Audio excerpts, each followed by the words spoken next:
জুলাই স্মৃতি ফাউন্ডেশনের সাধারণ সম্পাদক ও জাতীয় নাগরিক কমিটির মুখ্য সমন্বয়ক সার্জিস আলম অংশ নিয়েছেন বৈষম্যবিরোধী ছাত্র আন্দোলনের মার্চ ফর ইউনিটি সমাবেশে।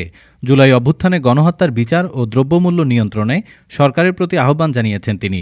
মঙ্গলবার বিকেল 4:30টায় কেন্দ্রীয় শহীদ মিনারে বৈষম্যবিরোধী ছাত্র আন্দোলনের ডাকা মার্চ ফর ইউনিটিতে সমাবেশে সার্জিস বলেন, আমরা সরকারের কাছে এই গণহত্যার বিচার চাই, আমরা পাচার অর্থ ফেরত চাই, দ্রব্যমূল্য নিয়ন্ত্রণ চাই এবং আহত যোদ্ধাদের সুচিকিৎসা চাই। সরকারকে আহ্বান জানাতে চাই, আমাদের দেশ সব দেশের সঙ্গে বন্ধুত্বপূর্ণ সম্পর্কে যাবে, কিন্তু সেই সুযোগে যদি কেউ আমাদের মাথায় উঠে বসতে চায় তাহলে তাদেরকে ফেলে দিতে হবে। বৈষম্যবিরোধী ছাত্র আন্দোলনের সমাবেশে যোগ দিতে আসা গাড়িবহরে হামলার বিষয়ে তিনি বলেন, গোপালগঞ্জে কিভাবে আমাদের সহযোদ্ধাদের উপরে হামলা হয়, প্রশাসন কি করে? যদি কেউ সচিবালয়ে বসে ষড়যন্ত্র করার চেষ্টা করে, সেই ষড়যন্ত্রকে সমূলে উৎখাত করতে হবে বলেও জানান সার্জিস আলম।